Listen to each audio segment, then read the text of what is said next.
Rakshabandhan special गेले 8 दिवसापासून खूप सगळे आपण स्वीटचे प्रकार पाहिले. त्यामध्ये घेवर असेल, जिलेबी असेल, ओल्या नारळाच्या वड्या असतील, ओल्या नारळाचे लाडू, असे खूप सगळे वेगवेगळे प्रकार पाहिले. आणि या रेसिपीज तुम्हाला या व्हिडिओच्या एंड स्क्रीनला तर पाहायलाच मिळणार. त्याचबरोबर आज आपण ही रक्षाबंधन स्पेशल फक्त अर्ध्या तासात तयार होणारी परंतु चवीने भरपूर असलेली आणि पौष्टिक, सगळ्यात महत्त्वाचं म्हणजे पौष्टिक अशी ही थाळी बनवलेली आहे. अगदी रक्षाबंधनलाच काय तर सणासुदीच्या काळामध्ये पाहुणे घरी येणार असल्यावर तुम्ही नक्कीच बनवू शकता. हॅलो, मी आहे कविता आणि कविताच किचनमध्ये सगळ्यांचं स्वागत. अशाच चमचमीत भरपूर टिप्स आहेत आणि झटपट रेसिपींसाठी डेफिनेटली तुम्ही माझ्या चॅनलला फॉलो करू शकता. त्यासाठी चॅनलला सबस्क्राईब करा. आज आपण रक्षाबंधन स्पेशल अगदी चमचमीत अशी व्हेज थाळी बनवत आहोत. त्यासाठी मटार घेतलेला आहे. अगदी तुम्ही ओला मटार घेतला तर तुम्हाला अशा पद्धतीने शिजवून घेण्याची गरज नाही. परंतु हा जो मटार आहे तो किराणा स्टोअर्समधला मटार आहे आणि तो छान स्वच्छ धुवून मी तो रात्रभरासाठी भिजत ठेवलेला होता. तो कुकरमध्ये शिजवण्यासाठी ठेवलेला आहे. तोपर्यंत आपण याची पुढची जी तयारी आहे ती करू. त्यासाठी कढईमध्ये टाकलेलं आहे तेल. त्यानंतर तेलामध्ये टाकायचं 1 चमचा मोहरी छान अशी तडतडून द्यायची. त्यानंतर त्यामध्ये टाकलेला आहे 1 चमचा जिरं. फोडणी जर छान दिली तर भाजी चवीला उत्तम होते, त्यामुळे फोडणी देताना थोडीशी काळजी घ्यायची. आता यामध्ये टाकूया 2 मोठ्या आकाराचे कांदे जे एकदम बारीक चॉप करून घेतलेले आहे. त्यानंतर कांदा हा आपल्याला छान लालसर रंगावर परतवून घ्यायचा आहे. सगळ्यात महत्त्वाचं म्हणजे आपण कोणत्याही स्वयंपाकाची तयारी किंवा सुरुवात ही कणिक भिजवण्यापासून करतो, त्यामुळे कणिक भिजवतानाची जी व्हिडिओ होती ती या ठिकाणी मी यामध्ये घेतलेली नाही. त्यानंतर कांदा छान असा लालसर रंगावर परतवून झाल्यानंतर छान एक पिकलेला मोठ्या आकाराचा टोमॅटो आणि बारीक चिरलेली कोथिंबीर दोन्हीही टाकलेला आहे. झाकण ठेवून टोमॅटो छान सॉफ्ट होईपर्यंत शिजवून घेतलेला आहे. हे पहा, अगदी खूप छान सॉफ्ट झालेला आहे. लगेचच हा मॅश करून घ्यायचा. आता या ठिकाणी तुम्हाला जर अशा पद्धतीने मॅश करायचं नसेल तर कांदा आणि टोमॅटो स्लाइस करून तेल टाकून तुम्ही कढईमध्ये भाजून ते मिक्सरला दळून घेतलं तरी देखील तुमची ग्रेव्ही छान दाटसर होते. त्यानंतर यामध्ये टाकू 1 चमचा धना पावडर, 1 चमचा बेडगी मिरची पावडर जी अगदी छान लालसर आहे, त्यामुळे भाजीला रंग देखील खूप छान असा परफेक्ट येतो. त्यानंतर यामध्ये टाकूया अर्धा चमचा हळद. त्याचबरोबर बेडगी मिरची आणि या ठिकाणी जी धना पावडर घेतली होती त्यामध्ये 1 चमचा मी कांदा लसूण मसाला देखील टाकलेला होता. त्यानंतर यामध्ये टाकलेला आहे अर्धा चमचा गरम मसाला. त्यानंतर सगळे जिन्नस छान अशा परतवून घेतल्यानंतर यामध्ये टाकलेला आहे वाटाणा. हे पहा, अगदी ग्रेव्हीचं छान दाटसर असं वाटण झालेलं आहे. यामध्ये टाकूया 1 चमचा मीठ. छान व्यवस्थित असं मिक्स करून घ्यायचं. ग्रेव्हीची कन्सिस्टन्सी मॅनेज करण्यासाठी थोडंसं गरम पाणी टाकलेलं आहे. तुम्हाला किती घट्टसर किंवा किती थोडीशी पातळ ठेवायची त्यानुसार तुम्ही हे प्रमाण कमी अधिक करू शकता. थोडंसं शेंगदाण्याचं कूट टाकलेलं आहे आणि ही जी भाजी आहे ती आपण अशी शिजवण्यासाठी मंद आचेवर 10 मिनिटासाठी ठेवूया. तोपर्यंत या ठिकाणी पुलाव करून घेऊया. त्यासाठी पाणी छान असं खळखळून उकळलेलं आहे. त्यामध्ये टाकायचं थोडंसं मीठ. त्यानंतर स्वच्छ धुवून घेतलेला तांदूळ या ठिकाणी यामध्ये टाकायचा आणि आपल्याला हा तांदूळ साधारणतः 90% शिजवून घ्यायचा. या ठिकाणी हा तांदूळ शिजवत असताना फक्त एकदाच हलवून द्यायचा. खूप जास्त वेळ हलवायचा नाही, कारण भाताची शीतं आपल्याला तुटून द्यायची नाही. हे पहा, अगदी हलक्या हाताने आपण मीठ त्यातील मिक्स करून घेतलेला आहे. त्यानंतर हा तांदूळ आपण साधारणतः 90% शिजवून घेण्यासाठी आपल्याला लागणार आहे 8 ते 9 मिनिटं. हे पहा, तांदूळ छान असं शिजवून झालेलं आहे. लगेचच त्यातील सगळं पाणी काढून घ्यायचं. त्यानंतर अशा पद्धतीने चाळणीमध्ये छान पसरवून थंड करण्यासाठी आपण ठेवूया. तोपर्यंत कढईमध्ये टाकायचं तेल. कढईमध्ये तेल टाकण्याऐवजी कढई तापण्यासाठी ठेवलेली आहे आणि त्यासाठी एक वाटण करून घेऊया. त्यासाठी कोथिंबीर आणि हिरवी मिरचीचं वाटण करणार आहे, कारण कोथिंबीर पुलाव करत आहे त्यामुळे. त्यानंतर कढईमध्ये टाकायचं तेल. तेलाऐवजी जर तुम्हाला साजूक तुपामध्ये करायचं असेल तरी देखील करू शकता. त्यानंतर तेलामध्ये टाकले 1 चमचा जिरं छान असं फुलून द्यायचं. त्यानंतर यामध्ये स्लाइस केलेला आपण कांदा टाकणार आहोत. आता कांदा या ठिकाणी 2 मध्यम आकाराचे कांदे छान स्लाइस करून घेतले होते ते टाकलेले आहे. त्यानंतर कांदा छान असा लालसर रंगावर आपल्याला परतवून घ्यायचा.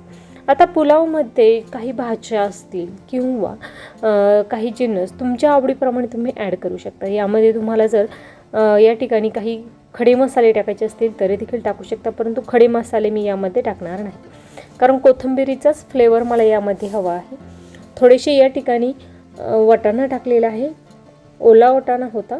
त्याचबरोबर या ठिकाणी आपण जे वाटण घेतलेलं होतं ते छान परफेक्ट तयार झालं आहे. त्याचबरोबर स्लाइस केलेले काजू, या ठिकाणी पाकळ्यांचे काजू यामध्ये टाकलेले आहे. कांदा छान असा लालसर रंगावर परतवून होत आलेला आहे. लगेचच हे वाटण यामध्ये टाकायचं.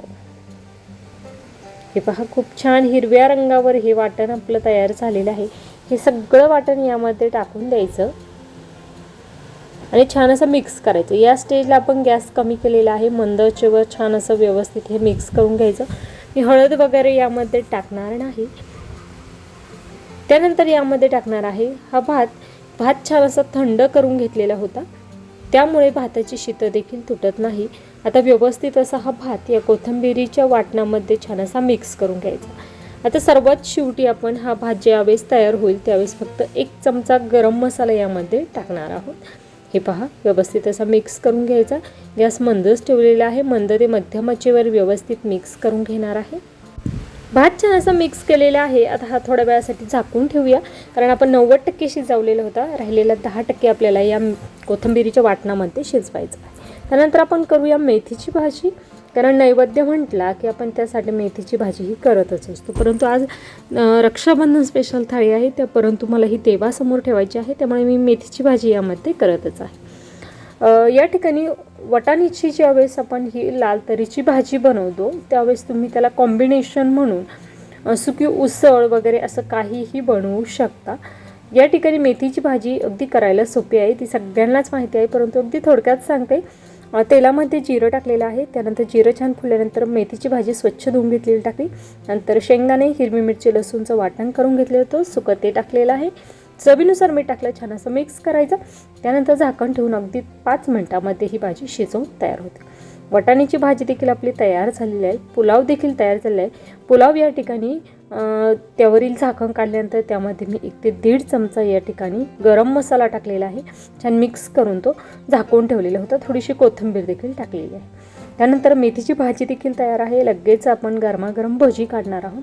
त्याचबरोबर या ठिकाणी जे रवा नारळाच्या लाडूची रेसिपी आहे ती आपण कालच्या भागामध्येच पाहिलेली आहे. कालच्या ते परवाच्या भागामध्ये ती रेसिपी तुम्हाला या व्हिडिओच्या शेवटी पाहायला मिळणार आहे. तिथून तुम्ही सविस्तर ती पाहू शकता.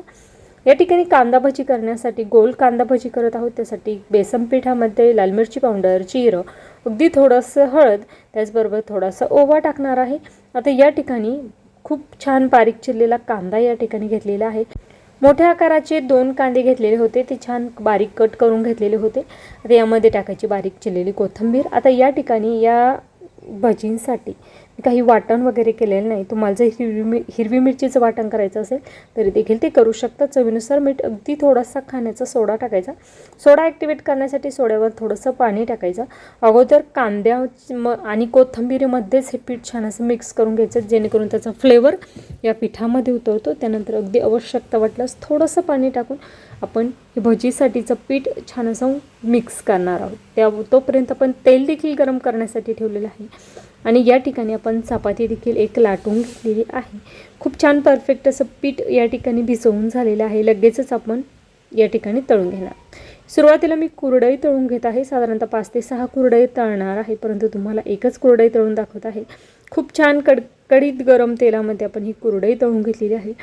कुरडईची रेसिपी आपण उन्हाळ्यामध्ये परफेक्ट अशी पाहिलेली होती आणि आपण जी रेसिपीसाठी केलेली होती तीच कुरडई या ठिकाणी तळून मी तुम्हाला दाखवलेली आहे. कुरडई छान अशा तळून झालेली आहे. लगेचच आपण गोल अशी ही कांदा भजी करत आहोत. या ठिकाणी रेसिपी करून पहा, कशी झाली ते कमेंट बॉक्समध्ये कळवा. आणि या थाळीमध्ये कोणता मेनू तुम्हाला सगळ्यात जास्त आवडला किंवा तुम्हाला थाळीमध्ये आणखीन कोणते मेनू पाहायला आवडतील हे मला कमेंट करून नक्कीच सांगा. इथून पुढे सण उत्सवसाठीचे आपण वेगवेगळ्या थाळींचे प्रकार पाहणार आहोत, त्यामध्ये ते मेनू नक्कीच ॲड करू. त्याचबरोबर घेवर असेल, रबडी बासुंदी असेल, अशा खूप सगळ्या वेगवेगळ्या रेसिपीज आपण रक्षाबंधन स्पेशल पाहिलेले आहे. त्या व्हिडिओ या एंड स्क्रीनला देणार आहे. त्याचबरोबर उद्याच्या भागामध्ये उद्या दुपारी 12 वाजता आपण रसगुल्लाची रेसिपी पाहणार आहोत. त्यामुळे या रेसिपीची नोटिफिकेशन तुमच्या मोबाईलवर येण्यासाठी पटकन चॅनलला सबस्क्राईब करून ठेवा. सबस्क्राईब करण्यासाठी या व्हिडिओच्या शेवटी जे माझा फोटो दिलेला आहे तिथून तुम्ही चॅनलला सबस्क्राईब करू शकता, किंवा या व्हिडिओच्या खाली कविताच किचन चॅनलच्या नावासमोर जे सबस्क्राईब बटन आहे त्यावर जाऊन देखील तुम्ही क्लिक करू शकता. संपूर्ण स्वयंपाक आपला अर्ध्या तासामध्ये तयार झाला आहे. पटकन आपण सर्व करूया. सुरुवातीला मटारची भाजी सर्व केली आहे, त्यानंतर मेथीची भाजी, त्याचबरोबर जो कोथिंबिरीचा पुलाव आपण तयार केला होता तो देखील आपण या ठिकाणी सर्व करणार आहोत. त्यानंतर या ठिकाणी भजी, त्याचबरोबर जे लाडू मी परवाच्या भागामध्ये दाखवले होते ते देखील या ठिकाणी ठेवलेले आहे. रेसिपी आवडल्यास लाईक, शेअर आणि सबस्क्राईब करायला विसरू नका. रेसिपी शेवटपर्यंत पाहिल्याबद्दल धन्यवाद. आणि प्लीज या रेसिपीला किती सबस्क्रायबर मिळावे ही तुमची अपेक्षा आहे हे मात्र कमेंट करून नक्कीच सांगा. हे पहा, खूप छान सुंदर अशी थाळी आपली पटकन तयार झाली आहे. व्यात वेकडून माझी रेसिपी शेवटपर्यंत पाहिल्याबद्दल धन्यवाद.